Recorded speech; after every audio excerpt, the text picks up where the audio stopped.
আল্লাহর নবীর সাহাবী হযরত সাদ ইবনে মুআয নবী আল্লাহর পয়গম্বর আলাইহিস সালাতু ওয়াস সালাম বদর যুদ্ধের সময় পয়গম্বর আলাইহিস সালাতু ওয়াস সালাম বদরের যুদ্ধে যাবেন। পয়গম্বর আলাইহিস সালাতু ওয়াস সালাম আনসার সাহাবায়ে কেরামদেরকে বলেন, আইয়ুহান নাস আশিরু আলাইয়া, এরে লোকজন আমাকে পরামর্শ দাও, যুদ্ধ কি মদিনার বাহিরে গিয়ে করব নাকি মদিনার ভিতরে যুদ্ধ করব? ও ভাইরা আমার, আনসার সাহাবায়ে কেরাম পয়গম্বরকে দাওয়াত করে নিয়ে এসেছেন। আল্লাহর নবী গো, আপনি চলে আসুন মদিনাতুল মুনাওয়ারায়, আপনাকে আমরা সেফটি দিব, আপনার নিরাপত্তা দিব, এমন কোন ধরনের ঘাটতি হবে না, আপনার নিরাপত্তার ঘাটতি হবে না, সবকিছুর ব্যবস্থা আমরা করব। জোরে বলেন সুবহানাল্লাহ। পয়গম্বর আলাইহিস সালাতু ওয়াস সালাম বলেছেন, সাহাবীরা আমার, যদি বাহির থেকে কেউ আক্রমণ করে তোমরা কি প্রতিহত করবা? মদিনাবাসী বলেন, ইয়া রাসূলুল্লাহ, ইয়া হাবিবাল্লাহ, যদি মদিনার উপরে কেউ আক্রমণ করেন আমরা প্রতিহত করব। এইবার পয়গম্বর আলাইহিস সালাতু ওয়াস সালাম বদর যুদ্ধে মদিনা থেকে বের হয়ে যুদ্ধ করতে হবে। আল্লাহর পয়গম্বর পরামর্শ চাইলেন, আইয়ুহান নাস আশিরু আলাইয়া, এরে লোকজন আমাকে পরামর্শ দাও, আমরা কি মদিনার ভিতরে যুদ্ধ করব নাকি মদিনা থেকে বের হয়ে যুদ্ধ করব? আল্লাহর নবীর সাহাবী হযরত মিকদাদ রাদিয়াল্লাহু তাআলা কো দাঁড়ায় বলেন, ইয়া রাসূলুল্লাহ, ইয়া হাবিবাল্লাহ, আল্লাহর নবী গো, আপনি মদিনার ভিতরে থেকে যুদ্ধ করতে চান কোনো আপত্তি নাই, বাহিরে গিয়ে যদি যুদ্ধ করতে চান কোনো আপত্তি নাই। ওগো নবীজি, আপনি আশ্বস্ত, আপনাকে আশ্বস্ত করতে চাই, আপনি নিশ্চিন্তে থাকবেন, আমাদের পক্ষ থেকে আপনাকে পূর্ণ সহযোগিতা করা হবে, সামান্য পরিমাণ আপনাকে একা ছেড়ে দিব না। ওগো নবীজি, যেমন ভাবে মুসা আলাইহিস সালাতু ওয়াস সালামের জাতি যুদ্ধে যখন বের হবেন, মুসা আলাইহিস সালাতু ওয়াস সালাম উনি বলেন চলো, আল্লাহ বলেছেন যুদ্ধ করার জন্য, তখন মুসা আলাইহিস সালাতু ওয়াস সালামের জাতি বলেন, ইযহাব আনতা ওয়া রাব্বুকা ফাকাতিলা ইন্না হাহুনা কাঈদুন। ও মুসা, তুমি আর তোমার রব যাও, গিয়া যুদ্ধ করো, আমরা এখানে বসে আছি, আপনাদের সঙ্গে আমরা যুদ্ধের ময়দানে যাব না, আপনাদেরকে সহযোগিতা করব না। মিকদাদ রাদিয়াল্লাহু তাআলা আনহু বলেন, ইয়া রাসূলুল্লাহ, ইয়া হাবিবাল্লাহ, মুসা আলাইহিস সালাতু ওয়াস সালামের জাতি যেইভাবে মুসা আলাইহিস সালাতু ওয়াস সালামকে জবাব দিয়েছিল, আমরা আপনাকে এইভাবে বলবো না, বরং আমরা আপনাকে বলতে চাই, আপনি যুদ্ধের ময়দানে যাইতে থাকেন, আমরা আপনার সামনে থেকে যুদ্ধ করব, পিছন থেকেও যুদ্ধ করব, ডান থেকেও যুদ্ধ করব, বাম দিক থেকেও যুদ্ধ করব, আপনাকে রেখে আমরা একটা কদম পিছপা হব না। আর জোরে বলেন, এটা আমার বক্তব্য না সাহাবীদের বক্তব্য? সাহাবায়ে কেরামের পক্ষ থেকে মিকদাদ রাদিয়াল্লাহু তাআলা বক্তব্য দিলেন, ওগো নবীজি, মুসা আলাইহিস সালাতু ওয়াস সালামের জাতি মুসা আলাইহিস সালাতু ওয়াস সালামকে বলেছিল, আপনি আর আপনার রব গিয়া যুদ্ধ করেন, আমরা যুদ্ধের ময়দানে যাব না। রাসূলকে আপনাকে আশ্বস্ত করতে চাই, আমরা আপনাকে ফেলে যাব না, আমরা সামনে থেকেও যুদ্ধ করব, পিছন থেকেও যুদ্ধ করব, ডান দিক থেকেও যুদ্ধ করব, বাম দিক থেকেও যুদ্ধ করব। আল্লাহর নবী আবার বলেন, আশিরু আলাইয়া আইয়ুহান নাস, এরে লোকজন তোমরা আমাকে পরামর্শ দাও।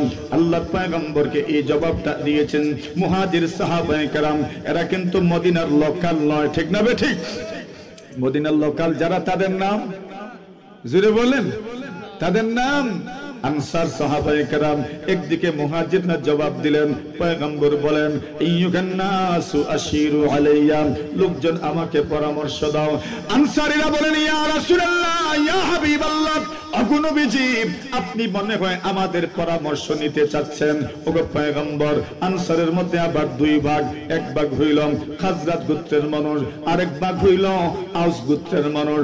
দুই পক্ষের লিডার দুইজন, একজন সাদ ইবনে উবাদা, আরেকজন সাদ ইবনে মুআজ রাদিয়াল্লাহু তাআলা আনহু। আল্লাহর পয়গম্বরের সাহাবী দাঁড়ায় বলেন, আল্লাহর নবী গো, আপনি আমাদের কাছ থেকে পরামর্শ নিতে চান, মদিনাবাসীর মতামত কি? আমরা মদিনাবাসীর পক্ষ থেকে আপনাকে জানায় দিতে চাই, ওগো নবীজি, আপনি যদি মদিনা থেকে বের হইয়া যুদ্ধ করতে চান আমাদের কোনো আপত্তি নাই, আমরা আপনাকে বলে দিতে চাই, আমরা আপনাকে জানায় দিতে চাই, ওগো আল্লাহর হাবিব, যুদ্ধের ময়দানে তো মৃত্যু নিশ্চিত নয়, হয়তো শহীদ হইতে পারে, আর না হয় আবার গাজী হয়েও তো ফিরে আসতে পারে। জুড়ে বলেন ঠিক কিনা? যদি মারা যাই তবে শাহাদাত বরণ করলাম, যদি ফিরে আসি তবে গাজী হয়ে ফিরে আসলাম, শহীদ হইলেও সওয়াব, গাজী হইলেও সওয়াব। ঠিক না বেঠিক? ইয়া রাসূলুল্লাহ, ইয়া হাবিবাল্লাহ, যুদ্ধের ময়দানে তো মৃত্যু নিশ্চিত না। আপনি আমাদেরকে যুদ্ধের ময়দানে নিয়ে যেতে চান, আপনি চিন্তা করছেন আমরা যাব কিনা, মদিনার বাহিরে আমরা যুদ্ধ করব কিনা। এখানে তো মৃত্যু নিশ্চিত নয়, হয়তো বা শহীদ হইতে পারে, না হয়ে গাজীও তো হইতে পারেন। ওগো আল্লাহর হাবিব, যেখানে মৃত্যু নিশ্চিত এমন আদর্শ যদি আপনি আমাদেরকে করেন, যদি আপনি আমাদেরকে বলেন সমুদ্রে ঝাঁপ দেওয়ার জন্য, সমুদ্রে ঝাঁপ দিয়ে পড়ে যাওয়ার জন্য, ওগো আল্লাহর হাবিব এখানে তো মৃত্যু নিশ্চিত। সমুদ্রে যদি কেউ ঝাঁপ দেয় কিনারা লাগতে পারবে না, পাশে আসতে পারবে না, কখনো সমুদ্রের পারে উঠতে পারবে না, সমুদ্রের ঢেউয়ের কারণে সে এমনিতেই মারা যাবে। ওগো আল্লাহর হাবিব, আপনি যদি আমাদেরকে বলেন আগুনের মধ্যে ঝাঁপ দেওয়ার জন্য, যেখানে পড়লে কেউ বেঁচে উঠবে না, এখানে মৃত্যু তার নিশ্চিত। জিহাদের ময়দানে মৃত্যু তো নিশ্চিতই নয়, বাঁচার তো সম্ভাবনা আছে, সেখানে তো যাবই। এমনকি যেখানে মৃত্যু নিশ্চিত এমন কোন জিনিসের আদেশ যদি করেন, আল্লাহর কসম করে বলেন আপনার আদেশ করতে দেরি হবে, আমাদেরকে ওই আদেশ পালন করতে সেকেন্ড তো আমরা দেরি করব না। সুবহানাল্লাহ বলেন। ওগো আল্লাহর হাবিব, এই জন্য আপনাকে আশ্বস্ত করতে চাই, আপনি মদিনার থেকে বের হয়ে যুদ্ধ করেন, আর মদিনার ভেতর থেকে যুদ্ধ করেন, প্রত্যেকটা বিষয় আপনার হাওয়ালা করে দিলাম, যেটা আপনি মুনাসিব মনে করেন সেটাই করেন, কোনো আপত্তি নাই। তবে আমাদের বক্তব্য ক্লিয়ার, আমরা আপনাকে ছেড়ে একটা কদম পিছপা হব না, ঠিক কিনা? সাহাবায়ে কেরামের এই হইল বক্তব্য। কথা বুঝে আসছেনি আপনাদের? এই বক্তব্যের পরে কি বুঝা যাচ্ছে? নবীর সাহাবায়ে কেরামের চাইতে নবীর জন্য, দিনের জন্য জান দেওয়ার মতো কোনো দল হতে পারে না, ঠিক কিনা? নবীর সাহাবায়ে কেরাম, আল্লাহ নবী সাল্লাল্লাহু আলাইহি ওয়াসাল্লাম বলেন, আচ্ছা আপনাদের বক্তব্য আমি বুঝতে পারলাম, আপনারা আমাকে সহযোগিতা করবেন। এইবার নবী আলাইহিস সালাতু ওয়াসসালামকে সাদ ইবনে মুআজ বলেন, ইয়া রাসূলুল্লাহ, ইয়া হাবিবাল্লাহ, আপনি আমাদের কাছে যা চান তা নিয়ে যান, আমাদের সম্পদ পূর্ণটা আপনার জন্য দিয়ে দিলাম। ওগো নবীজি, আমাদের সম্পদ থেকে আপনি যা চাইবেন দিনের জন্য নিয়ে যাবেন, আমাদের কোনো আপত্তি নাই। যা চাইবেন আপনি আমাদের জন্য রাখবেন, আমাদের কোনো আপত্তি নাই। কিন্তু গো নবীজি, একটা কথা ক্লিয়ার করে দেই, আপনি আমাদের জন্য যা রাখবেন আর যা আপনি জিহাদের জন্য নিয়ে যাবেন, ইসলামের জন্য নিয়ে যাবেন, ওই মালটা আমাদের কাছে যা রেখে গেছেন এটার চাইতে 1000 গুণ বেশি উত্তম। জোরে বলেন, বুঝাইতে পারি নাই মনে হয়? আপনি যা নিয়ে যাবেন আল্লাহর দ্বীনের জন্য, সেটা আমাদের কাছে বেশি উত্তম ওই মালের চাইতে যেটা আপনি আমাদের জন্য রেখে যাবেন। নবী আলাইহিস সালাতু ওয়াসসালাম বলেন, ঠিক আছে চলো জিহাদের ময়দানে যাই। পয়গম্বর আলাইহিস সালাতু ওয়াসসালাম এইবার জিহাদের ময়দানের দিকে রওনা হইলেন। আবু লুবাবা আনসারী রাদিয়াল্লাহু তাআলা আনহু, নবী আকরাম সাল্লাল্লাহু আলাইহি ওয়াসাল্লাম, আলী রাদিয়াল্লাহু তাআলা আনহু, দুইজন তিনজন একটা উটের উপর আরোহণ করেছেন। আল্লাহর নবী একবার নামেন আর পয়গম্বর উটের লাগাম ধরে টানেন। একবার আবু লুবাবা নিচে নামেন, উনি উটের লাগাম ধরে টানেন। একবার আলী নিচে নামেন, উনি উটের লাগাম ধরে টানেন। মানে একটা উটের উপর সব সময় তিনজন থাকেন না, দুইজন থাকেন, কোন কোন সময় একজন থাকেন। আবু লুবাবা আনসারী আলী রাদিয়াল্লাহু তাআলা আনহু বলেন, আল্লাহর নবী গো, আপনাকে উটের উপর থেকে নামতে হবে না, আমরা পালাক্রমে নামবো, আপনাকে আপনি বসে থাকেন, আপনাকে আমরা কষ্ট দিতে চাই না। আল্লাহর হাবিব বলেন, সাহাবীরা রে আমার, আমি বুঝতে পেরেছি তোমাদের অন্তরে আমার মহব্বত আছে, কিন্তু আল্লাহর রাস্তায় তোমরা জিহাদের ময়দানে যাচ্ছ, যাওয়ার সময় তোমরা হেঁটে হেঁটে যাবে, কষ্ট করে যাবে, তোমাদের সওয়াব বেশি হবে আর আমার সওয়াব কম হবে, এটা আমি কোনোভাবেই বরদাস্ত করতে পারি না। সুবহানাল্লাহ। আল্লাহর নবী বলেন, প্রত্যেকেই চলো, আমিও চললাম, আমিও হাঁটবো, তোমরাও হাঁটবে। ও ভাইয়েরা আমার, কি বোঝা যাচ্ছে নবী আলাইহিস সালাতু ওয়াসসালামের সাহাবায়ে কেরাম নবীর জন্য জান দিতে প্রস্তুত কিনা? আরো জোরে বলেন, আরো জোরে বলেন, আরো জোরে বলেন। পয়গম্বর আলাইহিস সালাতু ওয়াসসালামের সাহাবায়ে কেরাম নবী যা তাদের কাছ থেকে ইসলামের জন্য নিয়ে যাবেন ওইটা তাদের কাছে উত্তম, ওইটার চাইতেও যা নবী আলাইহিস সালাতু ওয়াসসালাম তাদের জন্য রেখে যাবেন। ও ভাই আমার, ওই জায়গার মধ্যে পয়গম্বর আলাইহিস সালাতু ওয়াসসালাম বলেন, সাহাবীরা আমার তোমরা কুরবানি করে নাও। আল্লাহর পয়গম্বর আলাইহিস সালাতু ওয়াসসালামের সাহাবায়ে কেরাম কথাটা যেন কেমন মনে হইল, পয়গম্বর আলাইহিস সালাতু ওয়াসসালামের সাহাবায়ে কেরামের কানে যেন ঢুকলো না। এরা যেন কিং কর্তব্য বিমূঢ় হয়ে গেছেন, বদিরের মতো হয়ে গেছেন। আরে নবী আলাইহিস সালাতু ওয়াসসালাম কি বলছেন এরা যেন শুনতেই পারে নাই। আল্লাহর নবী আলাইহিস সালাতু ওয়াসসালাম এবার পয়গম্বর আলাইহিস সালাতু ওয়াসসালাম বলেন, দেখো আর কেউ আসে কিনা। বড় বড় লিডাররা একের পরে একজন আসতে থাকলেন। হঠাৎ করে আসলেন সুহাইল ইবনে আমর। আল্লাহর পয়গম্বর বলেন, সুহাইল ইবনে আমর যেহেতু এসেছেন, কাদ সাহুলা লাকুম মিন আমরিকুম হাযা, তোমাদের বিষয়টা এখন সহজ হয়ে যাবে। সুহাইল এসেছেন, বিষয়টাও এখন সহজ হয়ে যাবে। সুহাইল আসলেন, সন্ধির আলোচনা শুরু হইল। আল্লাহর পয়গম্বর বলেন, হ্যাঁ ঠিক আছে সন্ধি করেন, কোনো অসুবিধা নাই। কোন কোন বিষয়ের উপর সন্ধি হবে? এই বছর আপনারা উমরা করবেন না, চলে যাবেন আবার মদিনা। আগামী বছর আসবেন, 3 দিনের জন্য আসবেন। সফরের হালতে তরবারি কুশমুক্ত থাকবে না, কুশের ভিতরে থাকবেন। এইভাবে আপনারা আসবেন। আপনারা যখন আসবেন আপনারা যুদ্ধের জন্য আসবেন না। আল্লাহর পয়গম্বর আলাইহিস সালাতু ওয়াসসালাম সবগুলো শর্ত মেনে নিলেন। ওই উমর প্রশ্ন করলেন, ইয়া রাসূলুল্লাহ, দেখতে তো সবটা শর্ত আমাদের বিরুদ্ধে যায়, এরপর আপনি কেন শর্তগুলো মেনে নিলেন? নবী বলেন, এর মধ্যেই কল্যাণ। আর জোরে নবী বলেন, এর মধ্যেই কল্যাণ। উমর তো এমনিতেই গরম। উমরের মনে মনে, আরে ইসলামের জন্য যদি যুদ্ধ করতে হয় একা যুদ্ধ করতে রাজি আছি, ঠিক না বে ঠিক? উমরের তো এমন ধারণা। উমর রাদিয়াল্লাহু তাআলা আবু বকরকে গিয়ে বলেন, ও আবু বকর, নবীজি সবগুলো মেনে নিলেন। আবু বকর বলেন, এর মধ্যেই কল্যাণ। জোরে বলেন। নবীজির যেই জবাব, আবু বকর সিদ্দিক রাদিয়াল্লাহু তাআলা সেই জবাব। এবার সন্ধি লেখা হবে। আল্লাহর নবী বলেন, আলী তুমি সন্ধি লিখো, লেখকের দায়িত্ব তুমি পালন করো। আলী সন্ধি লিখবেন। কি লিখবেন, কেমনে শুরু করবেন? পয়গম্বর শিখায়া দিলেন, লেখন হাদা মা কাদা আলাইহি মুহাম্মদ ইবনে আবদ মুহাম্মাদুর রাসূলুল্লাহ ওয়া কুরাইশ। আল্লাহর পয়গম্বর বলেন, লিখো এটা এমন একটা সন্ধি যেই সন্ধি মুহাম্মদুর রাসূলুল্লাহ সাল্লাল্লাহু আলাইহি ওয়াসাল্লাম এবং কুরাইশের মধ্যে সম্পাদন হয়েছে। আল্লাহু আকবার। এমনিতেই কুরাইশের পক্ষ থেকে বলা হয়, ওগো মুহাম্মদ, এইভাবে লেখা যাবে না। কেন এইভাবে লেখা যাবে না? আপনাকে রাসূলুল্লাহ মানলে তো আর কোনো ঝগড়া নাই, আর কোনো বিবাদ নাই, আর কোনো ধরনের প্রতিবন্ধকতা নাই। আপনাকে তো আমরা রাসূলুল্লাহ মানি না। আল্লাহর হাবিব বলেন, নম্র কোনটি বলেন, এরে কুরাইশরা শোনো, এরে আমার পরিবারের মানুষেরা শোনো, এরে আমার গোষ্ঠীর মানুষেরা শোনো, তোমরা মানলেও আমি রাসূল, না মানলেও আমি।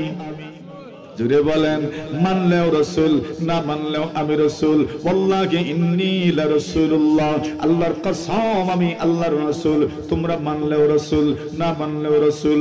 এরা বলে, না না রাসূলুল্লাহ আপনি লিখতে পারবেন না। আল্লাহর পয়গম্বর বলেন, ঠিক আছে ঝগড়া করার দরকার নাই, ঠিক আছে অশান্তি সৃষ্টি করার দরকার নাই।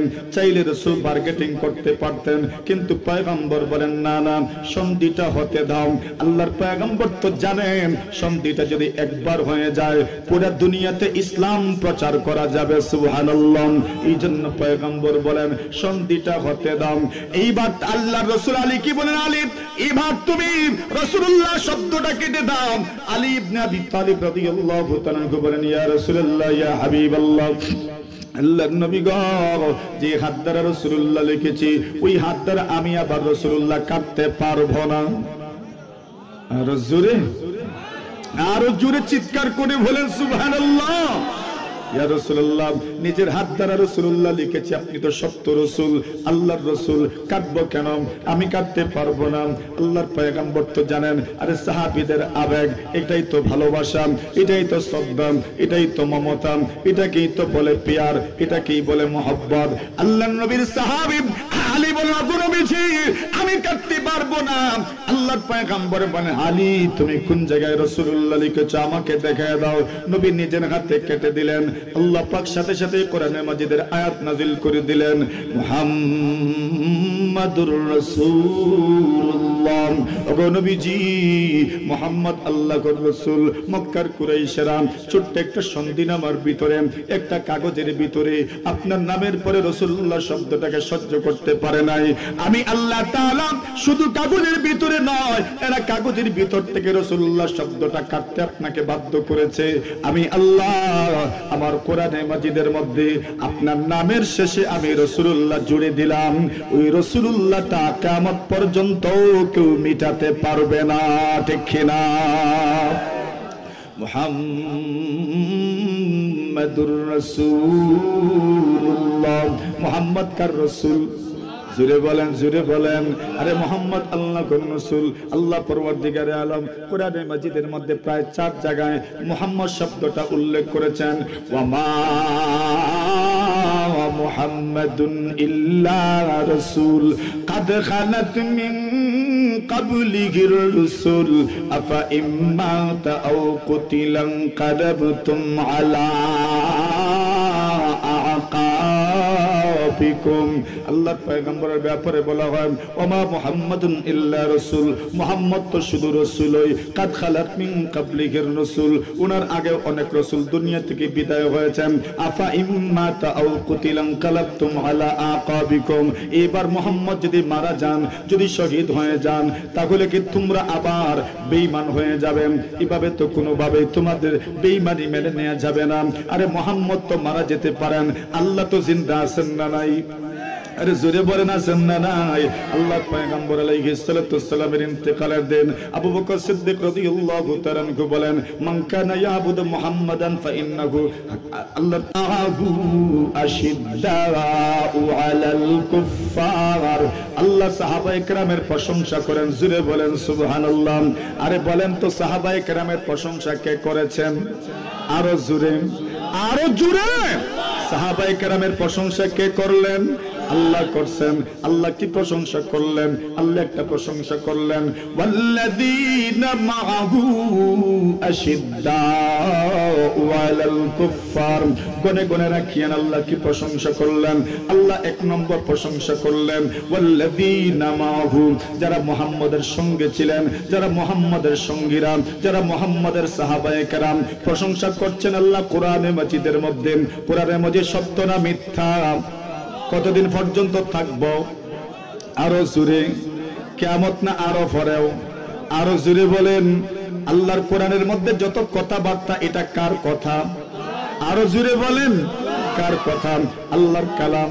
আল্লাহ যেমন আল্লাহর শুরুও নাই শেষও নাই, আল্লাহর কালামেরও শুরুও নাই শেষও নাই। আল্লাহ পাক বলেন মুহাম্মাদুর রাসূলুল্লাহ ওয়াল্লাযীনা মাহু, যারা মুহাম্মদের সঙ্গী, যারা মুহাম্মদের সাথে, যারা মুহাম্মদের সাহাবায়ে কেরাম, যারা আসহাবে রাসূলুল্লাহ, এদের 1 নম্বর গুণ হইল আশিদ্দাউ আলাল কুফফার। বেঈমানের বিরুদ্ধে বড় কঠোর, নো কম্প্রোমাইজ। জীবন দিয়ে দেওয়া হবে, কিন্তু ইসলামের বিধিবিধানের ব্যাপারে কোনো সমঝোতা করা যাবে না, ঠিক কিনা? আশিদ্দাউ আলাল কুফফার। আল্লাহর পয়গম্বর আলাইহিস সালাতু ওয়াসসালামের সাহাবায়ে কেরামের 1ম নম্বর গুণ হইল আশিদ্দাউ আলাল কুফফার। বেঈমানদের বিরুদ্ধে বড় কঠোর, বড় কঠোরতা অবলম্বন করেন। ইসলামী বিধিবিধানের ক্ষেত্রে নো কম্প্রোমাইজ, নো সমঝোতা। কোনো ধরনের সমঝোতা করা যাবে? আরো জোরে বলেন।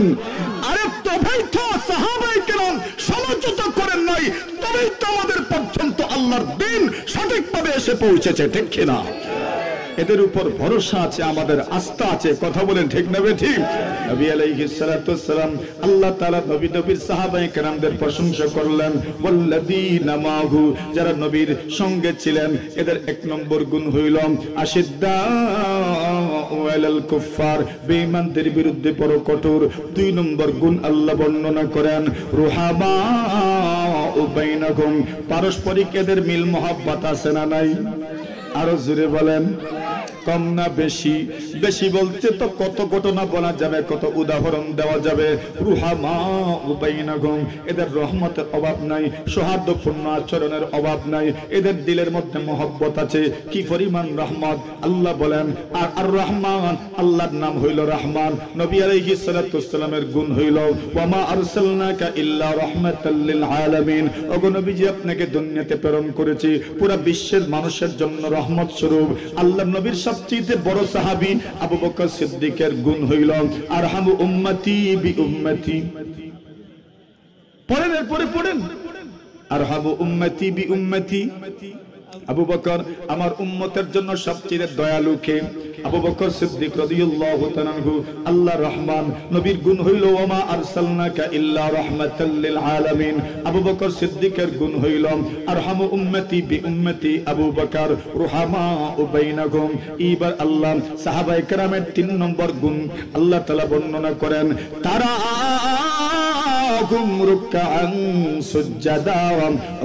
আপনি এদেরকে দেখবেন, এরা রুকুতে থাকবেন, সিজদার হালতে থাকবেন। আল্লাহ সাহাবায়ে কেরামের আমলের প্রশংসা করছেন। সুবহানাল্লাহ, জোরে বলেন। কি প্রশংসা করলেন আল্লাহ? তারাহুম, ওগো নবী আপনি দেখবেন এদেরকে রুকআন সুজদা, রুকুর অবস্থায়, সিজদার অবস্থায়। সুবহানাল্লাহ, জোরে বলেন। তাহলে আল্লাহ যেই জামাতের আমলের প্রশংসা করেছেন, এই জামাতের নাম আরো জুড়ে, আরো জুড়ে, এই জামাতের নাম হইল সাহাবা। এবার আপনার মনে প্রশ্ন জাগতে পারে, এরা আমল করছে মনে হয় দুনিয়ার মানুষ দেখানোর জন্য। আপনি যেমন আমল করেন, আমিও যেমন আমল করি মানুষ দেখানোর জন্য, মানুষ শোনানোর জন্য। আল্লাহ বলেন না না না, সাহাবায়ে কেরামের আমল লোক দেখানোর জন্য নয়, মানুষ শোনানোর জন্য নয়। কিসের জন্য এরা আমল করেন? আল্লাহ তাদের আমলের গরজ বর্ণনা করেন, মাকসাদ বর্ণনা করেন। ইয়াবতাগুনা ফাদলাম মিনাল্লাহি ওয়া রিদওয়ানান। সাহাবায়ে কেরামের আমলের উদ্দেশ্য কি? আমলের একমাত্র উদ্দেশ্য হলো এরা আল্লাহর অনুগ্রহ চায় এবং আল্লাহর সন্তুষ্টি অর্জন করতে চায়। জোরে বলেন সুবহানাল্লাহ। তাহলে সাহাবায়ে কেরামের আমল লোক দেখানোর জন্য, লোক দেখানোর জন্য, নাকি লোক শোনানোর জন্য, না আল্লাহকে খুশি করার জন্য? আরো জোরে বলেন। কারে খুশি করার জন্য? তাহলে ফলো করবেন কাকে? সাহাবায়ে কেরামকে। বলেন কাকে? আরো জোরে, আরো জোরে। ফলো করবেন কাকে? সাহাবায়ে কেরামকে। অনুসরণ করবে কাকে? সাহাবায়ে কেরামকে। অনুকরণ করবেন কাকে? সাহাবায়ে কেরামকে। আব্দুল্লাহ ইবনে মাসউদ রাদিয়াল্লাহু তাআলা আনহু বলেন, মান কানা মিনকুম মুস্তান্নান ফালইয়াস্তান্না বিমান কাদ মাত। আব্দুল্লাহ ইবনে মাসউদ বলেন, তোমাদের মধ্যে কেউ যদি কোন মানুষকে অনুসরণ করতে চাও, কোন মানুষকে যদি অনুকরণ করতে চাও, কোন মানুষকে যদি সত্যের মাপকাঠি মনে করতে চাও, আল্লাহর রাসূলের সাহাবী আব্দুল্লাহ ইবনে মাসউদ বলেন, ফালইয়াস্তান্না বিমান কাদ মাত। যারা ঈমানের হালতে মৃত্যুবরণ করেছেন তাদের অনুসরণ করো, তাদেরকে ফলো করো, তাদেরকে অনুকরণ করো। এইবার আব্দুল্লাহ ইবনে মাসউদ আরেকটু ক্লিয়ার করলেন, এরা কারা? উলাইকা আসহাবু রাসূলিল্লাহ। এদের পরিচয় হইল এরা নবীজির সাহাবায়ে কেরাম। জোরে বলেন সুবহানাল্লাহ। এরা কারা? আরো জোরে কইন না, ওটা একটা জোরে হইল নবীজির। আরো জোরে। আরে একজনের মুখ বন্ধ থাকবে না, সবাই বলেন এরা কারা? নবীজির সাহাবায়ে কেরাম। এবার আব্দুল্লাহ ইবনে মাসউদ নবীর সাহাবায়ে কেরামের গুণ বর্ণনা করেন, কানু আফদালা হাদিহিল উম্মাহ। নবীর সাহাবায়ে কেরামের গুণ হইল আফদালা হাদিহিল উম্মাহ। এই উম্মতের সবচেয়ে উৎকৃষ্ট জামাতের নাম হলো সাহাবায়ে কেরামের জামাত। এই উম্মতের সবচেয়ে উত্তম, এই উম্মতের সবচেয়ে উত্তম জামাতের নাম সাহাবায়ে কেরামের জামাত। আল্লাহর নবীর সাহাবী বলেন, আফদালা হাদিহিল উম্মাহ আবার রাহা কুলুবা। এদের অন্তর বড় পরিষ্কার, এদের অন্তরটা বড় পাক, এদের অন্তরটা বড় পবিত্র। জুড়ে বলেন সুবহানাল্লাহ। এদের অন্তরে কলুষতা নাই, এদের অন্তরে কোনো ধরনের কলুষতা নাই।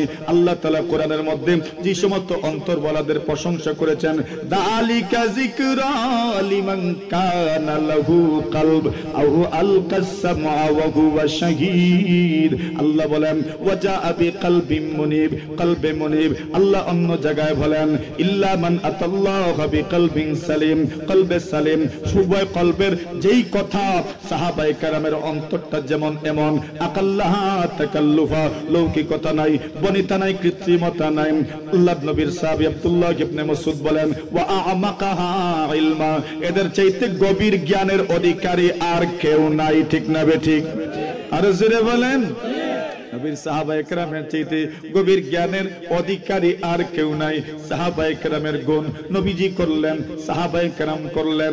আল্লাহ তাআলা কোরআনে মাজিদের মধ্যে সাহাবায়ে কেরামের প্রশংসা করতে গিয়ে বলেন, আল্লাহ তাআলা বলেন রাদিয়াল্লাহু আনহুম ওয়া রাদু আন, আল্লাহ এদের উপর রাজি, আল্লাহ তাদের উপর রাজি, তারাও আল্লাহর উপর রাজি। আরো জোরে, আরো জোরে।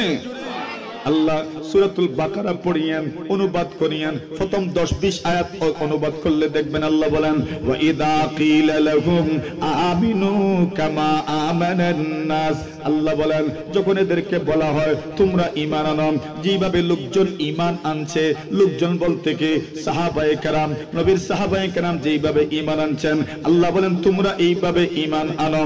তাহলে আমাদের ঈমানের মাপকাঠি কি? সাহাবায়ে কেরামের ঈমান। জুড়ে বলেন ঠিক না বেঠিক? আল্লাহ বলেন ওয়া ইযা কিলা লাকুম আমিনু কামা আমানান নাস, আল্লাহ বলেন তোমরা ঈমান আনো যেমন ভাবে এরা ঈমান এনেছেন, লোকজন ঈমান আনছেন, লোকজন বলতে সাহাবায়ে কেরাম ঈমান আনছেন, সাহাবায়ে কেরামের ঈমানের মতো আমাদের ঈমান হতে হবে। জুরে বলেন ঠিক না বেঠিক? এইবার আব্দুল্লাহ ইবনে মাসউদ রাদিয়াল্লাহু তাআলা আনহু বলেন আমাকাহা ইলমান, এদের ইলম বড় গভীর, এদের ইলমের মধ্যে গভীরতা আছে। এইবার পয়গম্বর আলাইহিস সালাতু ওয়াস সালামের সাহাবী আব্দুল্লাহ ইবনে মাসউদ বলেন আরে সাহাবায়ে কেরাম যে চাই বেশি হতে পারে না, সাহাবায়ে কেরাম আল্লাহর দান। জুরে বলেন কার দান? সাহাবী হুয়া কার দান? আরে বলেন কার দান? আল্লাহর দান। আব্দুল্লাহ ইবনে মাসউদ বলেন ইখতারাহুমুল্লাহু লিসুহবাতি নবিয়িহি ওয়া লিইকামাতি দীনিহি, আব্দুল্লাহ ইবনে মাসউদ বলেন সাহাবী হওয়ার জন্য স্বয়ং আল্লাহ তাদেরকে বাছাই করেছেন। আর জোরে মনোনয়ন কে দিছেন? আল্লাহ দিছেন। সাহাবী হওয়ার জন্য মনোনয়ন কে দিলেন? আল্লাহ। আল্লাহর নবীর সাহাবী আব্দুল্লাহ ইবনে মাসউদ বলেন ইখতারাকুমুল্লাহু লিসুহবাতি নবিয়িহি ওয়া লিইকামাতি দীনিহি, আল্লাহর দ্বীনকে আল্লাহর জমিনে প্রতিষ্ঠা করার জন্য সাহাবায়ে কেরামদেরকে বাছাই করেছেন কে? আরে জোরে বলেন কে? সাহাবায়ে কেরামদেরকে বাছাই করেছেন আল্লাহ। নবী আলাইহিস সালাতু ওয়াস সালাম ইকরা বিসমি রাব্বিকাল্লাযী খালাক সর্বপ্রথম যাদের সামনে বলেছেন এরা হইল সাহাবায়ে কেরাম। নবী আলাইহিস সালাতু ওয়াস সালাম ইয়া আইয়ুহাল মুযাম্মিল ইয়া আইয়ুহাল মুদ্দাসসির, ওই সমস্ত সূরা, ওই সমস্ত আয়াত, ওই সমস্ত কোরআনে মাজিদের আয়াতগুলো সর্বপ্রথম যার সামনে শুনাইছেন এরা হইল সাহাবায়ে কেরাম। সর্বপ্রথম বাতিলের মসনদকে প্রকম্পিত করেছেন লা ইলাহা ইল্লাল্লাহর আওয়াজ দিয়া। সর্বপ্রথম বাতিলের আস্তানায় লা ইলাহা ইল্লাল্লাহর মশাল যারা জ্বালিয়েছে তাদের নাম জুড়ে বলেন, আরো জুড়ে। সর্বপ্রথম বাতিলের মসনদকে চুরমার করেছেন যারা এরা হইল সাহাবায়ে কেরাম। ইসলামের বিজয় নিশান, ইসলামের বিজয় ইতিহাস যাদের রক্তে লেখা হয়েছে এদের নাম আরে জুড়ে বলেন, এদের নাম হইল সাহাবায়ে কেরাম। আপনি শহীদ হইছেন? না না, আপনি শহীদ হন নাই। রক্তকে ঝরাইলেন, আবু বকর সিদ্দিক রক্ত ঝরাইলেন, ওমর রক্ত ঝরাইলেন, আব্দুল্লাহ ইবনে মাসউদ রক্ত ঝরাইলেন, হামজা রাদিয়াল্লাহু তাআলা শাহাদাত বরণ করলেন, আনাস রাদিয়াল্লাহু তাআলা রক্ত ঝরাইলেন, আবু তালহা আনসারী রাদিয়াল্লাহু তাআলা রক্ত ঝরাইলেন, আব্দুর রহমান ইবনে আওফ রাদিয়াল্লাহু তাআলা রক্ত ঝরাইলেন, সুমাইয়া রাদিয়াল্লাহু তাআলা রক্ত ঝরাইলেন, বেলাল রাদিয়াল্লাহু তাআলা রক্ত ঝরাইলেন, খুবাইব রাদিয়াল্লাহু তাআলা রক্ত ঝরাইলেন। সাহাবায়ে কেরাম যাদের রক্তে রচিত হয়েছে ইসলামের বিজয় ইতিহাস এদের নাম হলো সাহাবায়ে কেরাম। জুড়ে বলেন ঠিক কিনা? তারপরে সাহাবায়ে কেরাম কারাম বলে সাহাবায়ে কেরাম ওই জামাতের নাম যাদের সামনে পয়গম্বর ইকরা বিসমি রাব্বিকাল্লাযী খালাক বলেছেন। মিশকাতে নবুয়ত থেকে, নবুয়তের ওই সূর্য থেকে সর্বপ্রথম আলো যারা পেয়েছেন এদের নাম হইল সাহাবায়ে কেরাম। জুড়ে বলেন ঠিক কিনা? আল্লাহ পয়গম্বর আলাইহিস সালাতু ওয়াস সালাম যখনই আল্লাহ কোরআনে মাজিদের মধ্যে আয়াত নাযিল করেছেন ইয়া আইয়ুহাল্লাযীনা আমানু বলে ডাক দিয়েছেন ওই ঈমানদার কারাম সাহাবায়ে কেরাম। এরপরে হইলাম আমরা, এরপরে আমরা প্রথম মুখাতাব প্রথম সম্বোধিত ব্যক্তিরা হইলেন সাহাবায়ে কেরাম। আল্লাহর নবীর সাহাবায়ে কেরাম কারাম যাদের থেকে আজ পর্যন্ত আমাদের কাছে নবীর দ্বীন নির্ভরযোগ্য সূত্রে পৌঁছার একমাত্র মাধ্যম হইল সাহাবায়ে কেরাম। জুড়ে বলেন ঠিক কিনা? একমাত্র মাধ্যম কে? সাহাবায়ে কেরাম। আল্লাহ তাদের প্রশংসা করতে গিয়ে বলেন সীমাহুম ফি উজুহিহিম মিন আসারিস সুজুদ। আল্লাহ পরওয়ারদিগারে আলম বলেন এরা যে সাহাবায়ে কেরাম এদের ভিতরে তাকওয়া পরহেজগারি কি পরিমাণ আছে আল্লাহ প্রশংসা করতে যাইয়া বলেন সীমাহুম ফি উজুহিহিম মিন আসারিস সুজুদ।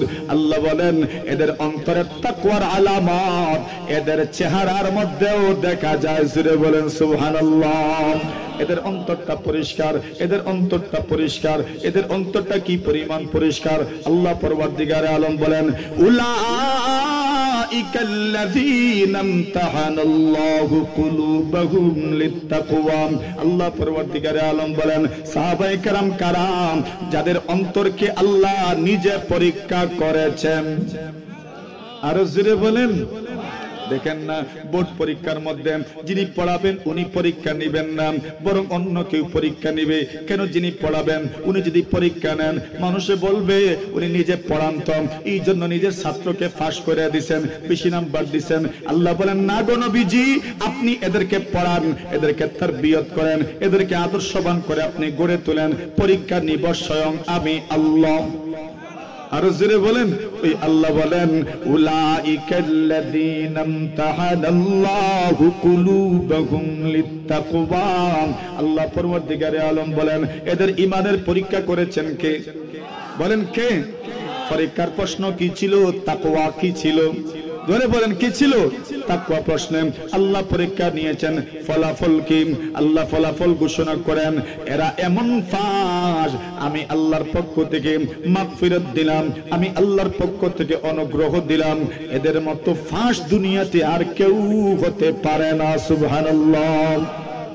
আল্লাহ সাহাবায়ে কেরামের অন্তরের প্রশংসা করলেন, ঈমানের প্রশংসা করলেন। পুরা জামাতে সাহাবার প্রশংসা করতে গিয়ে আল্লাহ তাআলা রাদিয়াল্লাহু আনহুম ওয়া রাদওয়ান বলেন এইবার আলাদা আলাদা করে প্রশংসা করেন। আল্লাহ বলেন লাকাদ রাদিয়াল্লাহু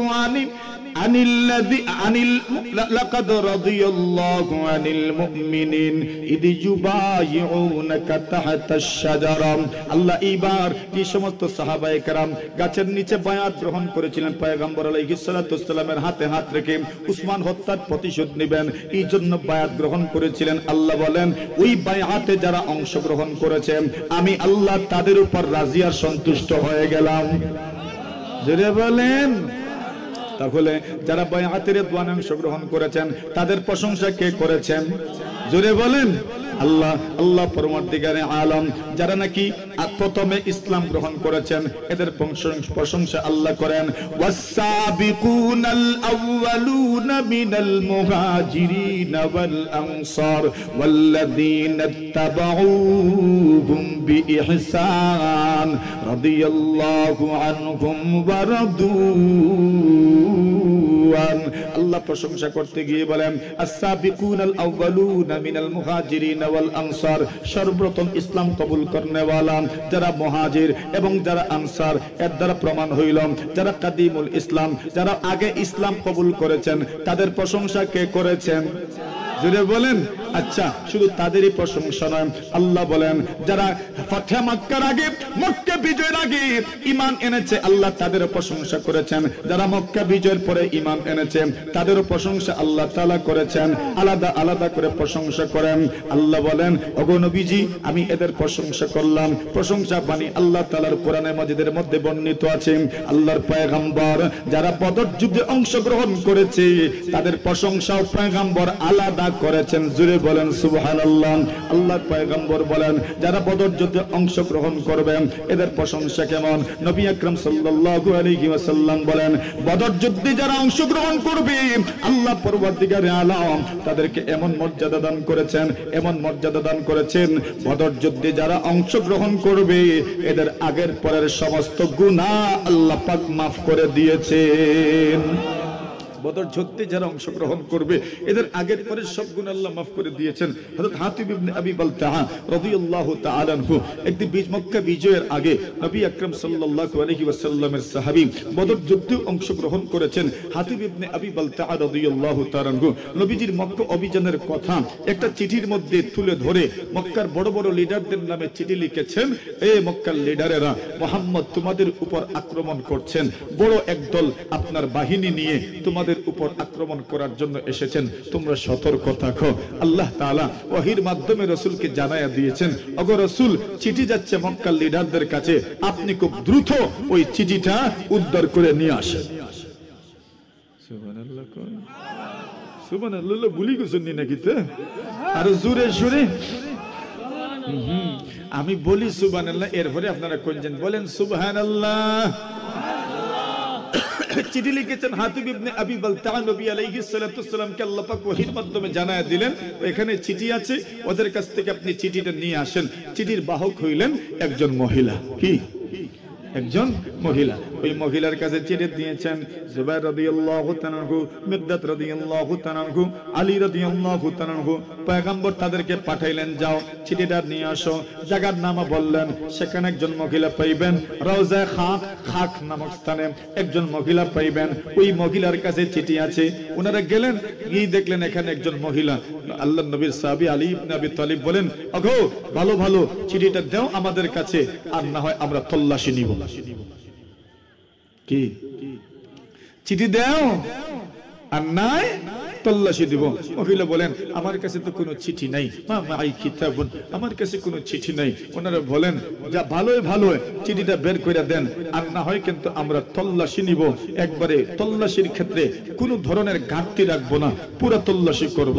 আল্লাহর বান্দা শেষ পর্যন্ত ভয়ে চিঠিটা বাহির কইরা এখন ওনাদের হাতে হস্তান্তর করলো। নবী আকরাম সাল্লাল্লাহু আলাইহি ওয়াসাল্লামের কাছে চিঠি নিয়ে আসা হইল। আল্লাহ রাসূল সাল্লাল্লাহু আলাইহি ওয়াসাল্লাম বললেন, মা হাদা ইয়া হাতিব, ও হাতিব ইবনে আবি বালতাআ, এই চিঠিটা কি তুমি কি লিখেছো? চিঠি খুলে দেখেন, মিন হাতিব ইবনে আবি বালতাআ ইলা সানাদিদি কুরাইশ। হাতিব ইবনে আবি বালতার পক্ষ থেকে কুরাইশের বড় বড় লিডারদের কাছে চিঠি। ইন্না মুহাম্মাদান সাল্লাল্লাহু আলাইহি ওয়াসাল্লাম জাআকুম বিজাইশ ইয়াসিরু কাসাইল।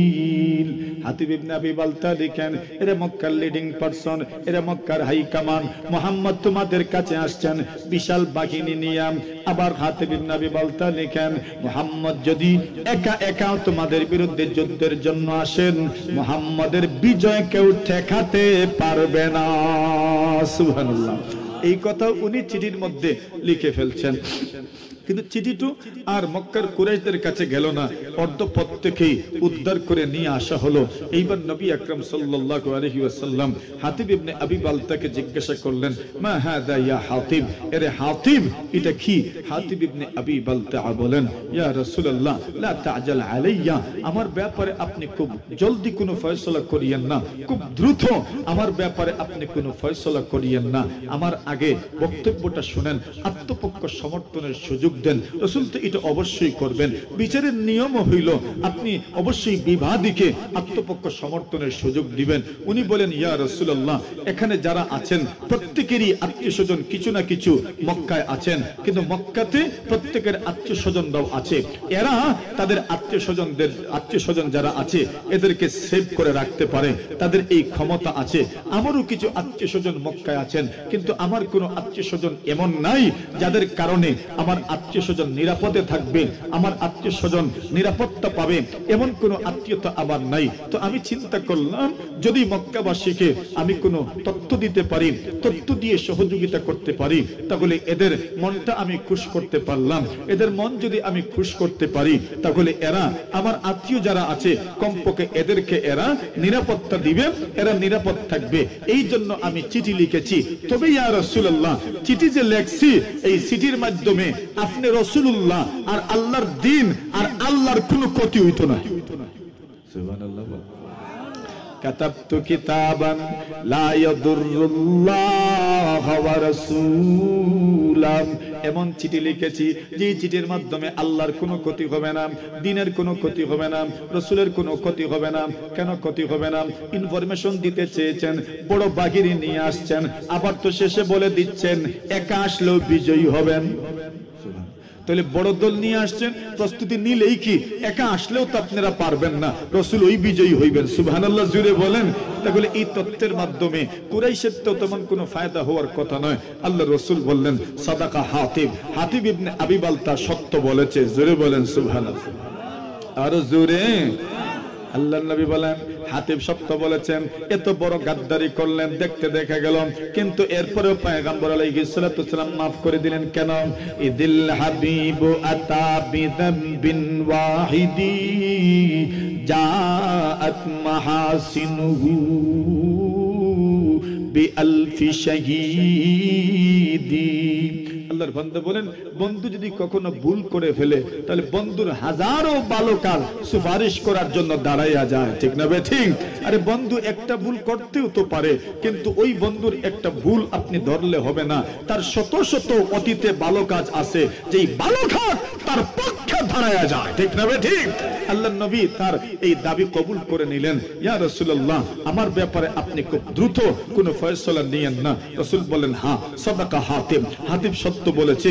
এখন গরম একজন আছেন তো, কে না তুই না আপনারা গরম কে? উমর তো গরম। উমর বলেন ইয়া রাসূলুল্লাহ দানি আদরিব উনুকা হাদাল মুনাফিক। ইয়া রাসূলুল্লাহ আমাকে দেন না, আমার হাওয়ালা করে দেন হাতিব ইবনে আবি বালতাকে, আমি তার মাথাটা উড়াইয়া দেই। কেন? ওই লোকটা কিভাবে চিঠি লিখলো মক্কার বেঈমানদের নামে। আল্লাহর রাসূল বলেন ও মিয়া সাহেব, ওমর সাহেব, আপনি কি জানেন? ওমা ইউদ্রিকা ইয়া ওমর, ওমর তোমার কি জানা আছে? ইন্নাহু মিন আহলি বদর। হাতিব ইবনে আবি বালতা বদর যুদ্ধে অংশগ্রহণকারী সাহাবী, আর যারা বদর যুদ্ধে অংশগ্রহণ করেছে লাআল্লাল্লাহ তাআলা আলা আহলি বদরিন ফাকালা ই'মালু মা শি'তুম ফাইন্নী ক্বাদ গফারতু লাকুম। আল্লাহর রাসূল বদর যুদ্ধে অংশগ্রহণকারী সাহাবীদের ব্যাপারে বলেছেন মনে যা চায় করতে পারো, তোমাদের আঠার পরে সব গুনাহ মাফ করে দিই। রাসূল বলেন তুমি কেন তাকে হত্যা করে ফেলবে? ও ভাই, কি বুঝা গেল? নবী আলাইহিস সালাতু ওয়াসসালামের সাহাবায়ে কেরাম এরাই তো সোনালী যুগের সোনার মানুষ। জোরে বলেন ঠিক কিনা? আরে কথা বলেন ঠিক কিনা? নবীর সাহাবীদের সমালোচনা করার মতো যোগ্যতা দুনিয়ার কোন মানুষের নাই। কথা বলেন ঠিক কিনা? দুনিয়ার কোন মানুষের নবীর সাহাবায়ে কেরামদের সমালোচনা করার মতো যোগ্যতা নাই। কেউ যদি করে তাহলে তার মতো বাটপার দুনিয়াতে আর কেউ হতে পারে না, ঠিক কিনা? এজন্য নবীর সাহাবায়ে কেরাম যাদেরকে আল্লাহ পাক এত মর্যাদা দান করেছেন, যদি এরপরও কেউ নবীর সাহাবীদের সমালোচনা করে সে চরম পর্যায়ের জ্ঞান পাপী ছাড়া আর কিছু হতে পারে না।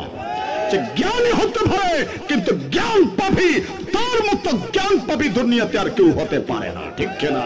কেন? যার প্রশংসা স্বয়ং আল্লাহ করছেন, যাদের প্রশংসা আল্লাহ নিজে করছেন, মুহাম্মদুর রাসূলুল্লাহ ওয়াল্লাযীনা মাআহু আশিদ্দাউ আলাল কুফার।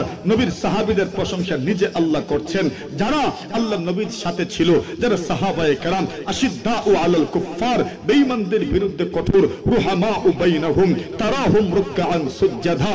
আপনি এদের আল্লাহ তাদের আমলের প্রশংসা করেছেন, এদেরকে রুকু করতে দেখবেন, সিজদা করতে দেখবেন।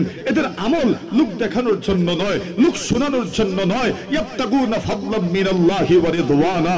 আল্লাহ বলছেন সীমাহুম ফি ওয়ুজুহিহিম মিন আথারিস সুজুদ। এদের চেহারার দিকে তাকাও, এদের চেহারার দিকে তাকাইলে তুমি দেখবা এদের চেহারার মধ্যে তাকওয়ার চিহ্ন আর আলামত আছে। জোরে বলেন ঠিক না ঠিক? মেরে মুহতারাম হাজিরিন, এজন্য আলোচনা আর দীর্ঘায়িত করছি না, মেহমান আসছেন বয়ান করবেন। আজকের মতো আলোচনা এখানেই শেষ করছি। আল্লাহ তাআলা নবীর সাহাবায়ে কেরামের আজমত মহব্বত আমাদের অন্তরে দান করুন। সবাই বলেন আমিন। ওয়া আখিরু দাওয়ানা।